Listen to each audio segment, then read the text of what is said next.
Right, boys, welcome back. We're sorry about that. It looks like we dropped off for a hot minute there, but we're back with the Cornell and Deal Big and Burley Blend Review Club. So we don't really know how far we got before we fell off. So we're doing Cornell and Deal's Big and Burley. Are we definitely on? It's running at top, but we're not getting the picture.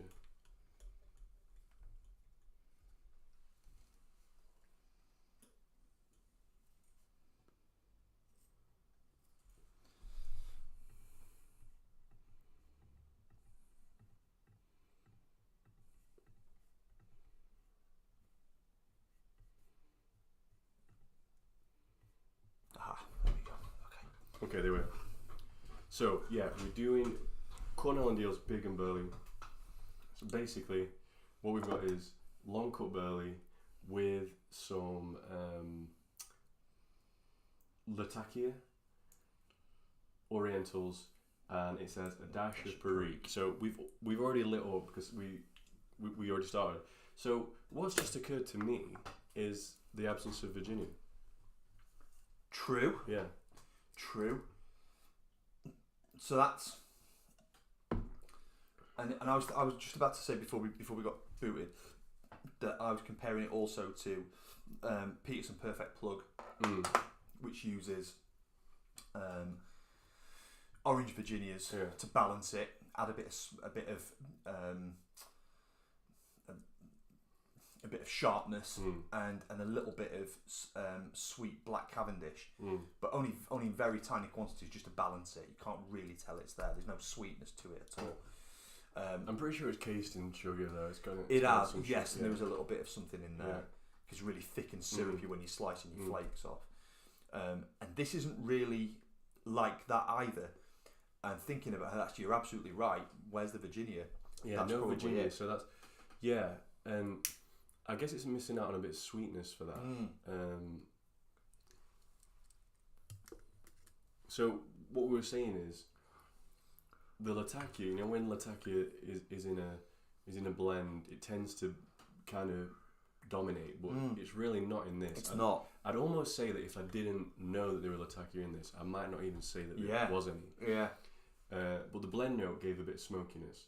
But I was saying the main thing I'm getting is I think I am getting Burley as the main note in a sort of chocolatey, maybe toasty kind of a way. But it's definitely white Burley. It's not the dark Burley. Yeah.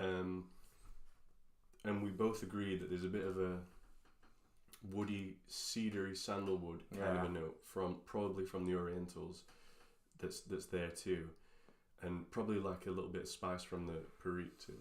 And I'll probably say as well, if it is missing that Virginia, that may ordinarily cover some of that woodiness, some of that sort of cedar note, cedar pine note. I'm getting a little bit now piney. So there's maybe something going on there, but yeah, it's a very different kind of Burley. Yeah. Even to the BF3, I think it's got a different profile to the BF3, which is also white Burley, I think, isn't it? Yeah, I think it's got a mix of both, but I do think that the white Burley is it kind of overpowers it. Yeah.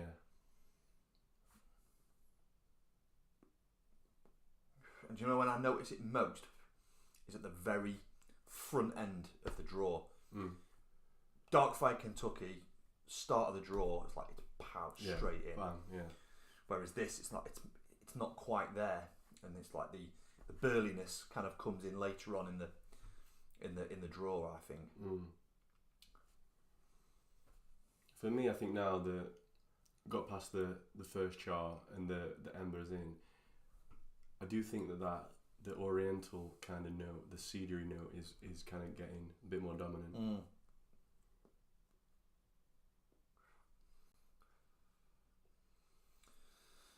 It's not unlikable. No. I think it's okay. Is it big? Well, it depends what you mean by big, right? Is it big and wide? The name is writing some checks. It's right. I think so. I think it's kind of. If I was marketing this how I appraise this smoke, it would be medium-sized and kind of burly. Yeah, because when I hear big and burly, I expect to be getting like bashed over the head with like chocolate and thick, yeah, heavy, full-bodied, dark, chocolatey burly. But it's not that. It's not that. And it's kind of got a sense of like other C&D blends. It could have been in a crumble cake. It could have been in a flake, packaged up, in a tin. Yeah. It doesn't. It feels like it's kind of more of a blend type rather than a. I almost want to kind of say like use a Scotch as like a single malt. You know what I mean? Like a single origin or a single bean or a single grape. It's like it's more of a blend type. Yeah. Yeah, it's a mixer. So we're gonna split the pouch after this. Will I finish it? Yeah, I'll finish it. But it's not gonna be my. I'm gonna be honest. I'm not gonna wake up and like, ooh, I can't wait to smoke that big and burly.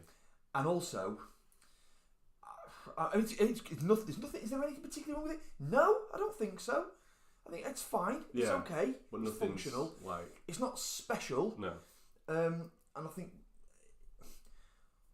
I think there are other more interesting burly blends if that's the kind of thing that you're after. Yeah. That you could explore and get more out of. I think this kind of it feels like it's kind of not a rush job, because I'm sure it's not, but it feels like there's something missing for me. It is the big thick heavy thing, and like I say, if we're calling it big and burly, guys, it's got to be. It's got to, you know what we're after. Yeah, I think this will probably appeal to someone who likes to smoke English blends. Oh yeah, definitely. A white burley forward English blend. Really? Yeah.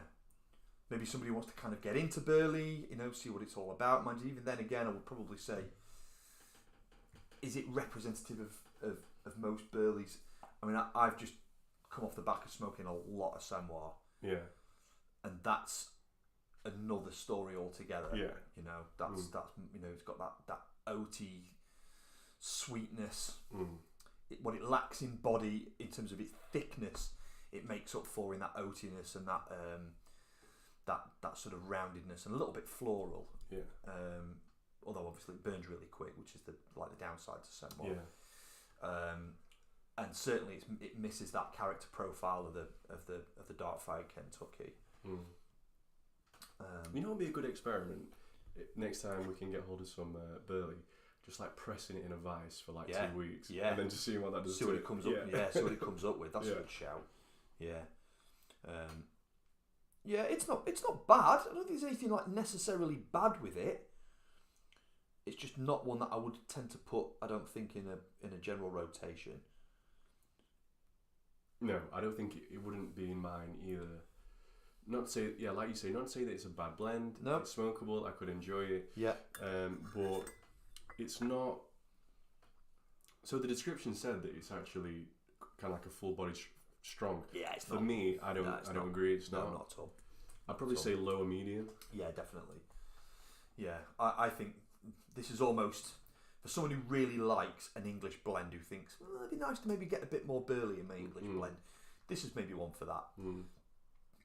For me, I think I've got some other blends at the minute that I'm going through in rotation. Awakened Elder, which is, two of them off the Elder Gods series, or it's the Cthulhu. Awakened Elder. And Dreams of Kadath, and both of them have got really. There's interesting stuff going on there, but they're both really underpinned by that proper C&D, heavy duty, big, robust burley. Yeah, and they're great. Yeah. The Dreams of Kadath one's a really interesting one. The Awakened Elder, I think I've already spoken about a little bit. It's got a bit of everything. It's got some Perique, it's got some Oriental. It's got, so they just chuck everything in, right? But it's blended nicely and there's lots going on. That's a bit kind of a nice, heavy-duty English blend, but that's got the Dark-Fired, and I think that's got the stuff that this is missing. This is like halfway to that sort of blend.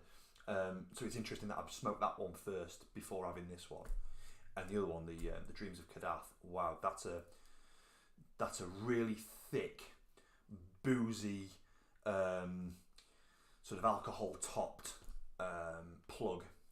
And I initially thought it was a crumble cake, so I was like an idiot, right? So I started peeling a bit off. Yeah, like, what are you doing? It's not a crumble cake. Yeah. It's all absolutely lined up, right? It's all nicely pressed. So sliced myself a big thick chunk of brie off it, right? And banged that in last night, and that's got a really kicking profile. Very, very heavy. Amazing room note. Probably one of the best. It's got to be for me at least a top 5 room note blends. Wow. It's fantastic. It's almost the downside to that one is like it's kind of a little bit too much. That topping is really strong. It's underpinned by, so you can tell that there's good baccy underneath it. You know that there's good leaf in there, and it really is, and it does come through. But I think that topping, for someone who just wants a Burley blend, it's going to be too much for you. Right. But it was good. It's like one to have with a Scotch, maybe one to have with a after dinner spoon. Yeah, definitely, like a nice digestive or a good heavy duty bourbon. Yeah. Okay, so shall we wrap up the review segment? Let's. So we did out of 5 last time. We did. Yeah. So what are you going to say? I'm going to go for. It's like, I think if I'm being generous, it's kind of on the 3 side. I think maybe pushing it sort of 2.5. I think for me. That's the exact number I had in my head. I want to say 2.5. Yeah. Not because it's a horrible blend. It's not. It's right in the mid. Yeah. It's not mid. For me, it's not awful, but there's nothing special going for it either. So, like I said, I will finish my half of the pouch.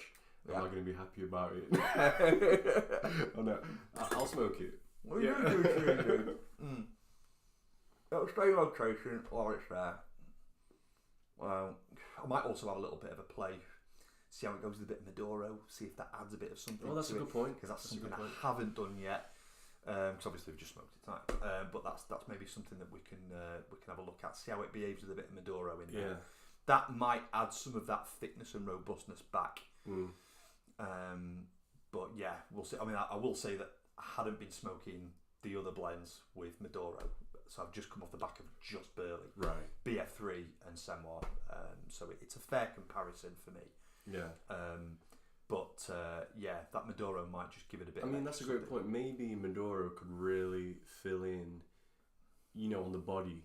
And I'll tell you something else. You might get more of a different Maduro profile with this than we do with the BF1 because of the lack of Virginias, and B, that white Burley versus the dark fired. Yeah, and I can see the woodiness of the Orientals could be quite interesting with the cigar leaf. Yeah. Well, that's maybe one to pick up on the next cast. Yeah. Definitely next smoke I have with this, I'm going to whack it up with some Maduro. I've got plenty to go at. Yeah, same. So we've we're going to wrap that up. We're going to announce the next. I'm quite keen. Whilst it just makes sense to make hay while the sun shines, right? So smoke other stuff while we've got no BF1. So I think it's a good time to keep going and try out some of the Burley blends. Okay. So I would say we could have a look at Cobblestone's Burley Brick. Yeah. We could have a look at that. There's Exhausted Rooster in Cornell and Deal. We could even do 3Ps. Could do. We could do BF3. Yeah. What are you fancying? It's been a while since I've had Exhausted Rooster. And I've smoked a lot of Burley between then and now, so it'd be interesting to see how that stacks up. That's a good point. Right, so we're going to announce that in next month's Blend Review Club, October, we're going to be doing Exhausted Rooster. You know what just occurred to me, that it's Spooktober next month. Yeah. I wonder if we could find like a bit of a spooky. There's Haunted Bookshop. Yeah. But I know Warped City do some blends. They do cigars and and pipe tobacco. Okay. And I know they have some like spooky themed. So maybe we'll have a look at seeing if we can get one of those too. Yeah. That'll be like a little wild card just for Spooktober. That's a good shout. Yeah. So, Cornell and Deals, Big and Burley. We both giving it a 2.5 out of 5. We didn't love it. We didn't hate it. Yeah. Yeah. Who's it good for? People who like an English blend. Yeah. Want to try a little bit of Burley in there, but Yeah. don't necessarily. They're not Burley hunters. Yeah. Would I keep it in rotation? Maybe, maybe not. If they've got it in, and I'm struggling for other stuff, yeah. Possibly. But I'm not going to go searching for it. I think. So what else would we go for if we're not going for that? I might go for a 3Ps. Yeah. Or I'm getting the taste for BF3. Me too. Actually, it's settling in a little bit. I'm getting that, the me too. I just finished it. It's not bad. It's not BF1, but it's a good stand-in. Like I said, man, I was smoking a lot of Samoa, and I just really got the taste for it again. It's unique. Nothing else. It's definitely like unique. Well, I mean, it's like you said. BF1 is the gold standard. Can't get BF1 at the minute, so I needed something real quick to scratch that itch. So I ordered a tin of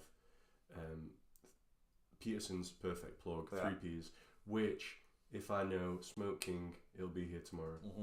Yeah. So if you're lucky enough to live near a bricks and mortar, they've probably got it in. Yeah. It's a Peterson blend. Loads of places have it. It's an STD tobacco, so distribution's dead easy. Yeah. It's a good one. Well, I got Island Duncan on. Evening, Duncan. Evening. Thanks for joining. How are you doing, man? Are you smoking tonight? What are you smoking? So moving on away from the review. Yeah. It's turned real autumnal. It has. Yeah, it has. Darker nights. Really quick, yeah. Quicker dark nights.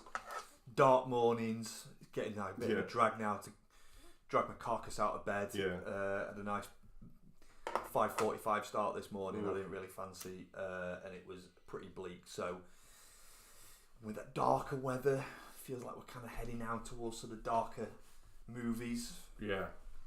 So we're going to be moving into October, and we want to do some movies for Spooktober, like we did last year. So last year we did the Russian Soviet Russian horror movie. Wild. Yeah. Which I read was the only horror movie that was produced, under the Soviet. No way. Is that right? Yeah, apparently. So that was a great movie. We did The Exorcist 2. Yeah. Which, man, I got so into. I watched it 2 or 3 times. Yeah. To review it. I'm really and I read the book. I was reading the book at the same time. The book was a real trip. Yeah, I bet. Real trip. Then the film if you take out all of the subject matter, the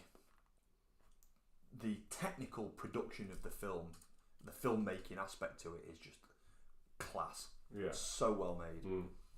Some beautiful shots, iconic, some amazing performances turned in, soundtrack, not just the music, but also the you can hear like the scratching and this almost like wet stabbing, in that scene. Everything about it was just really classily done.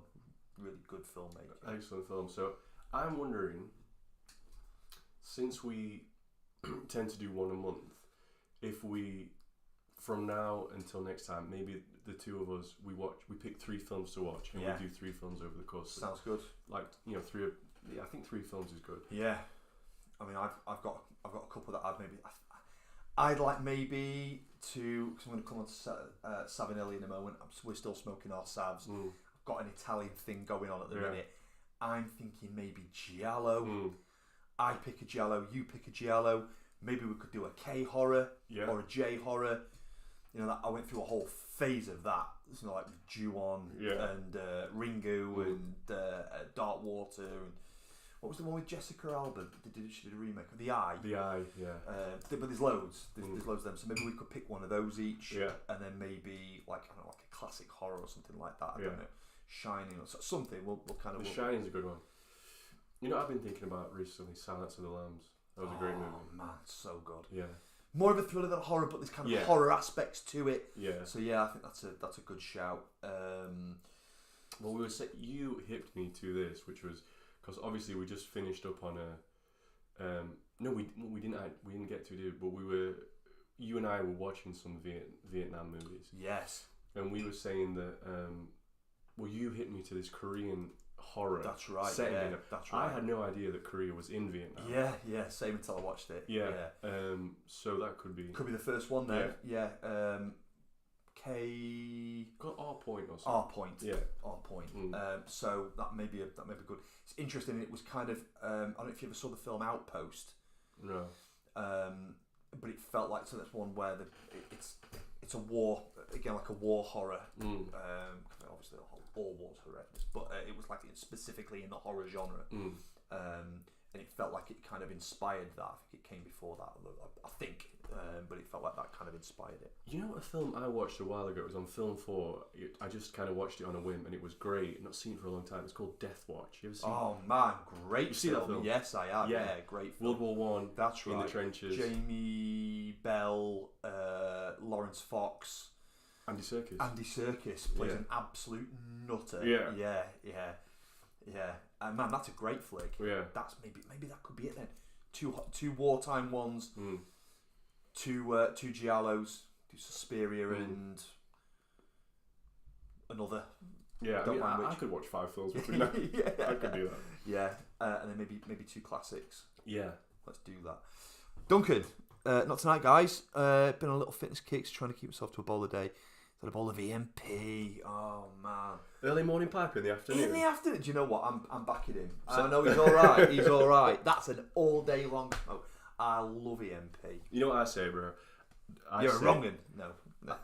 The Petersons, they've got the EMP, the early morning pipe. They've got the My Mixture 65. They've got the nightcap. Yeah. I say good for the day, innit? Early morning pipe for the morning. My Mixture for the afternoon. Yeah. And nightcap for the evening. That's just the spectrum talking, man. It is. Love it. Love them. Love 'em. Yeah, good. Props to the fitness kick, man. What are you doing?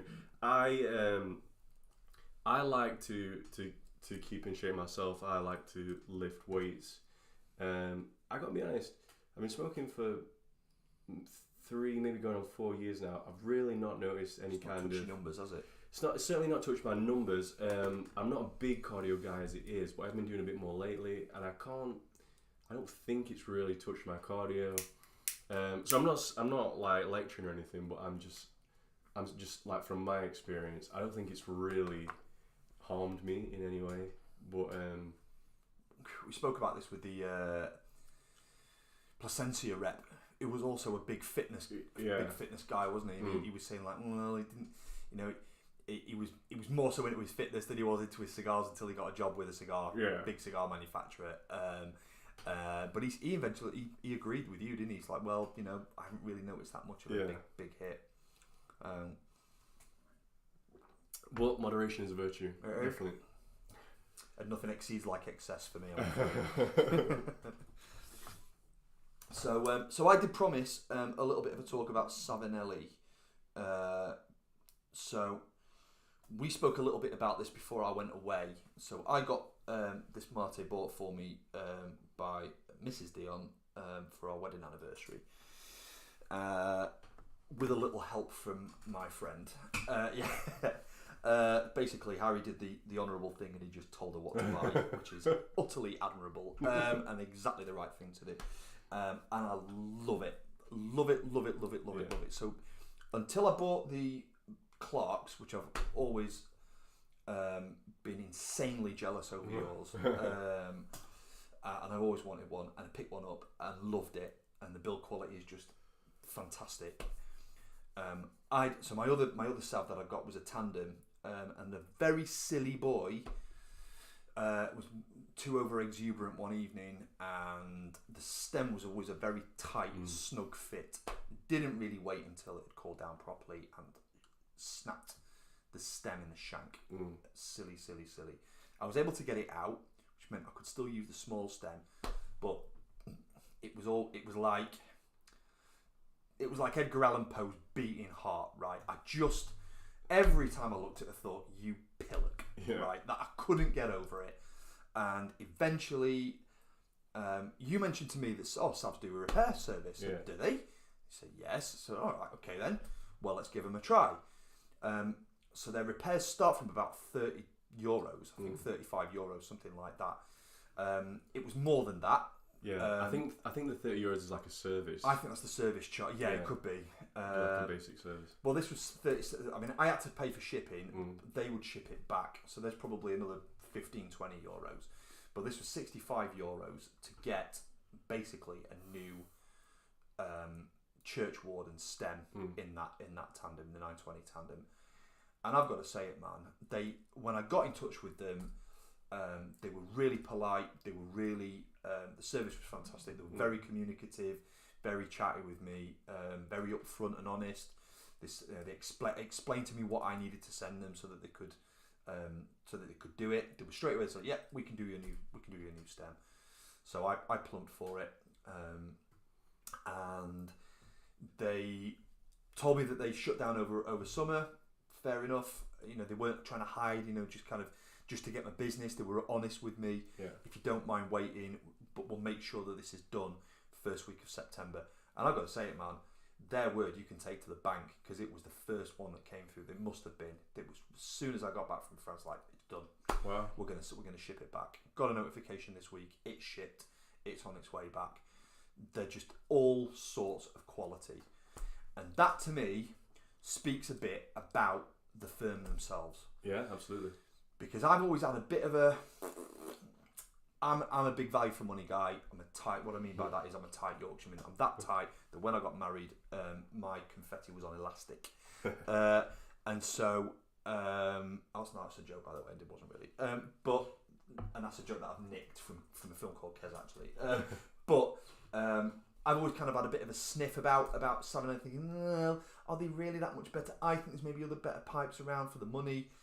I got it all wrong. I got it all arse about face. Yeah. I was looking at Savs thinking they're an expensive mid-range producer, and I've got to say it, man. In terms of the quality, like the quality of the manufacture and the feel in the hand, and the quality of the grain and the wood, and the hardware and the mouthpieces and just the way everything fits. And for me, their shapes. Oh, beautiful! The shapes were beautiful. So elegant.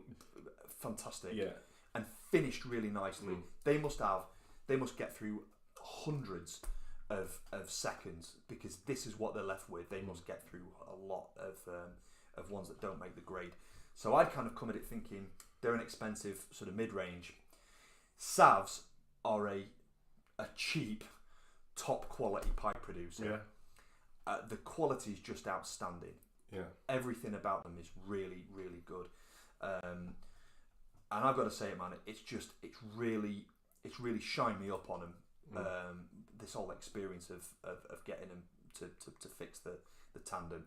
So anybody that ends up doing it, and it's easily done, by the way, you can just get in touch with Savinelli and get it shipped over to them, and they'll sort you out. Yeah. And because of that, I'm now more inclined to buy more Savinellis. Absolutely. I mean, I've been a fan for a while. I think most of my pipes are Savinellis. Yeah. I love them. I love the shapes. I love the quality. I love the stem designs. Yeah. I just think, like you said, man. Like if anybody were listening who'd been fairly new, smoking a cob, looking to get the first briar, yeah, look at Savinelli. Definitely. Yes, it's a little bit more.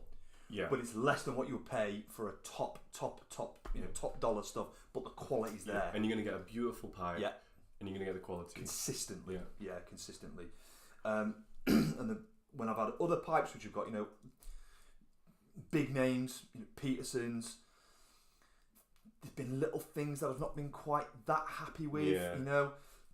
Something's not quite right, and I've got that Dracula, and I like it. It's a nice pipe, caked up lovely, good in hand. It's doesn't get too hot, even though the walls are quite thin. But I've had some bubble on the. I was going to ask you that because when you on the rim, right? Yeah. Yeah. So and the bowl. Really? Yeah, when the thumb is on the bowl. Right. Yeah. That's the thing. So when the first briar I got, it was a Molina, which is another Italian. It was a cheap pipe. It was like 35 quid. Pipes have gone up. Yeah. So that might be like a 50 quid pipe by today's standards. Yeah. But yeah, it was lacquered like that, and it bubbles. Yeah. Bubbles on top. Yeah, it's a not, shame, man. It's a shame. It's not like, you know, it's not the end of the world, but it's yeah. We've got a couple of guys. So we've got Duncan. He's lost 24 Ks. Wow. Excellent. Good job, man. Man, that's a great move. Last one was mainly through change in nutrition. Yeah, nutrition is the big thing, really. What are you doing with nutrition, man? Let us know. Anytime, yeah, damn right. All day long, twice on Sunday. 4 burpee session a week and three times running, up to 50. Wow. Yeah, one time, because I was really on a David Goggins hype, I forced myself to do a half marathon. It took me like 2.5 hours, which is super pedestrian. But 15 miles is very, very respectable, man. That's out of my comfort zone for sure. Yeah, that's impressive. Pipe hasn't really. No, I don't think it is, man. No. EMP anytime, yeah. Mark says, great to catch you live. Yeah, thanks for joining in, man. Thanks, man. Sherlock Holmes. Yeah, so what's that like, Mark? Tell us about that, because, I mean, I haven't explored too much of the Peterson range. I think both of our favourites is the 3Ps. Yeah. I would say. I love the 3Ps. I've enjoyed the Irish Flake. University Flake is good. Is nice. Plummy. Yeah. Quite one for this time of year, actually. Kind of an autumny smoke. I've still got a bit of that in the jar. I think that's about it, really. I think I tried the Irish Oak. I wasn't blown away. Yeah. Yeah, I think that's it. So yeah, and let's then the English blends. My mix. Of course, EMP of course. And Nightcap. And Nightcap. Nightcap's a bit overlooked, you know. Yeah, I think it's a bit underrated. It's been a while now. That's a cracking smoke. Been a while since I smoked that. Yeah, it's a good smoke, good strong smoke. Yeah. That's very Latakia forward. Oh yeah, super Latakia. Yeah. So yeah, let us know how the Sherlock Holmes is. DNRs. Oh yeah, deluxe navy rolls. Yeah. That's an interesting one. And actually, as far as spun goes, it's pretty good. Yeah, it comes in nice thin rings. Yeah, but they're quite big, aren't they? Big, yeah. Because I've had other cabbies and they've been like that, and they can be a bit fiddly to pack. Yeah, cabbies tends to be smaller in diameter and thicker cut, but the deluxe navy rolls are bigger. Yeah. But more thinly sliced. They break up nice and easy. I find they pack better. Yeah, you can kind of just like sphericalize one. You can cone, like make it into a cone. Yeah. And then is it? Because it was that I watched now and said, "Oh, this is the way to pack for spun." It says, right, turn it into like a cup. You want to kind of think of your first roll as a cup. So just leave it as it is. Don't be tempted to break it up. Just get it in there, and then inside you want to roll up a couple of your navy rolls and then shove them in. Pack them in, not too hard, because as it on your first light, it's going to start to expand. Right. And it'll basically pack itself. Right. Like an automatic packing backy. But I also follow the tip that you gave me, which is do that, but sprinkle some bits on top. You want a bit of tinder. That's how I get it going. Yeah. So you're not having to light on that first one. And I'll tell you what, that really did used to get it going. But they're good. DNRs are good, man. I really enjoyed them. Yeah, me too. Nice and sweet. Yeah. Good perique. Yeah. Kick. Yeah. Good blend. I used to like them at the waterside if I was fishing. Yeah. It's dead easy to pack, and I've tended to find it was a bit more wind resistant as well with them being thick. Yeah. Because you're not rubbed them out too much, or really at all. So when the wind was really getting up, I found that it was that's why navy maybe if you're out up on deck. Maybe don't know. But it was a lot better for sort of withstanding some a bit of weather. Yeah. But I was all about that. So yeah, I think they're pretty good. SGG tobaccos, pretty good, pretty consistent. Been a while since I've had the University Flake, but that's same. Yeah, but that's good. Remove sugar and processed foods. Excellent. That's the first move. Reduce carb intake. Yeah. Increase man. That all sounds great. Weight back at my healthy placed, focus.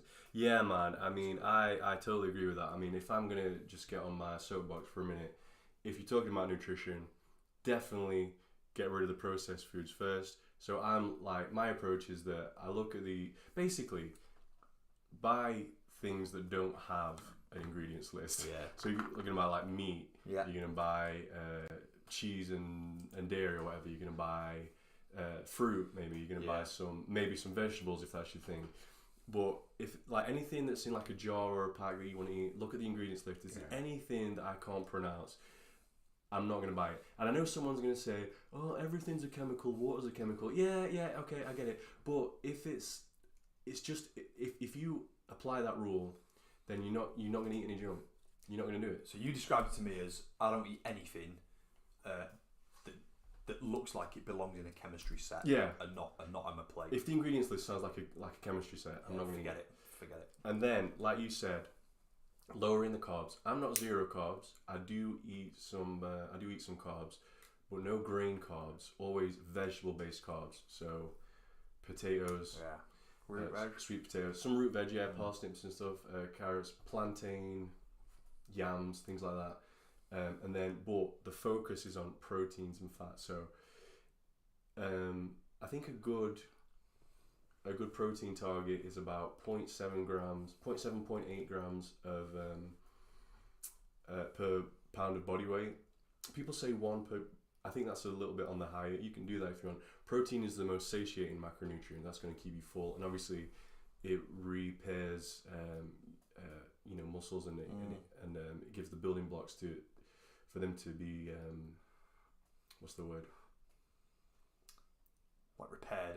Repaired is the word. Yeah, after exercise, and then the fats are also going to help you feel full. Yeah, they're going to contribute to your hormonal environment, a positive hormonal environment, because it's a precursor to testosterone. Right. All your cells are coated in fat. Yeah. The brain is largely fatty. Yeah. So definitely like fatty meats, butters, cream, like from cheese and cream, and then olive oil, coconut oil, and so I think that sounds excellent, man. So another thing as well that we're quite lucky for is like literally just off your road, raw dairy. Yeah. Just like milk straight out of the cow. Yeah. Like, it's amazing. I love the thick chunk of cream on top. Yeah, that raw milk is excellent. And there was a point where I was trying to gain strength, where I was just chugging a pint of that day, and it was great. It was great for that. And when I buy cheese, I like to go for those cheeses that are also unpasteurized, like Parme Reg, Gruyere, Brie, Camembert. Man, I gotta say, when we were in France, it's like they had a whole section that was just dedicated to raw milk cheeses, and we went nuts. Yeah, so, I bet. Goat's cheese, raw goat's milk cheese. Wow. Like unbelievable. Yeah. So good. Absolutely piled it down me. But other and others, Roquefort and all sorts of all raw. Blue cheese. Really good. Yeah. Yeah, I like a bit of blue cheese. Really, really good. And we're lucky about it. But you'd be surprised the number of farms that are around. If you're getting away from the supermarket, go and have a chat with your local farmer. You find a good dairy farm. Can you sort some raw milk out? Most of them will sell it. Yeah. There's sites online where you can get like a little map and it'll show you where you can pick up some raw milk if that's your thing. Yeah. So, coming back to the blend, how's now you're about half a bowl down, how's it going? Yeah, I'd say I'm close to the end actually. Yeah. It's, see, I think I'm getting more. It tastes like I'm getting a bit more Perique out of this. As it's coming down the bottom, like with the other C&D blends, I'm getting more of a Perique hit. Yeah, I think there's more Perique, and I do think the Orientals are dominating a little bit. There's I want to say it's even a little bit soapy, but not soapy in the kind of way that like an English, like a Lakeland blend might be. But I want it like it's like botanical. Yeah. It's the Turkish, I think. Yeah. Duncan says exactly my plan, and it's working. Whole foods cooked from base ingredients, all flavored with fine tobacco smoke. Yeah, that's excellent, man. That is the move. That is the move. And I do think more people are getting hip to that. Yeah. I mean, me and my friend today, we were talking about, you know, like the food pyramid and the eat well plate. That's like the UK government thing. It's like half of that plate is carbs and like grain based carbs. Yeah, no thanks. And like, don't eat red meat too much. And like, this is wild. Yeah. This is wild. We're telling a population who, let's face it, is mostly sedentary to be eating half their diet should be carbs and grain. Insane. Criminal. Sounds like the perfect combo. Yeah, I think that's exactly what I would do. That's exactly what I'm doing. It sounds like it's paying off, man. So excellent. Congrats to you, man. Keep it up. So, Ari and I are going to finish our bowls. Yeah. We're going to get another post out fairly soon, I think, about the October cast. Yeah. We'll get in on the horror stuff. Blends wise, we'll announce it, but it's going to be one of the C&D Burley forward blends. I think we're going to stick with the Burley line, at least until they sort the BF1 log jam out. Yeah. The embargo. Yeah. That needs sorting. And we'll have a little cry about it until they get it sorted. Yeah. But we're going to do that. If there's any other blends you want us to take a look at, we're going to be getting at some point later in the year. Harry and I are both Orthodox. We're going to be going into the fasting period. Yeah. And so the booze is going to be off, and it kind of feels like I've kind of gone a little bit sort of fasty tonight with it this being now sort of Friday. So I've gone we've both just got some black coffee on, so it might be nice for us to do a couple of coffee blends and maybe pair up which coffees are good with Bacchi's, and we kind of put it on its head a little bit. That's a great move, yeah. I gotta say, you're a big Colombian fan, aren't you? I like Colombian. Yeah, you were talking about the Sumatran. I want Sumatra in it. That's Sumatra. Yeah, Sumatran is great. Yeah, but man, since last Lent, I really have just not been drinking as much. Yeah, it's not that I don't enjoy it. It's just I don't know. It's just I'm drinking less. Yeah. And like the one thing I'm not doing is drinking alone. Yeah. It used to be a thing that when the weekend come round, pour the whiskey, just be smoking, drinking alone. It's just it's not the vibe for me. Yeah, I enjoy drinking company. That's cool. Alone. It gets a bit habit forming is maybe a bit strong, but it certainly becomes like a habitual thing. Yeah. It just goes down a Bukowski route. I start thinking that I'm Charles. Yeah, that's it. Yeah. Is there somebody? Like a knife. Like hemlock. Yeah, that's all good. So, Dunk, thanks for joining up with us. Yeah. Mark, good great to have you on. Always. Yeah, Thank you, guys. And we'll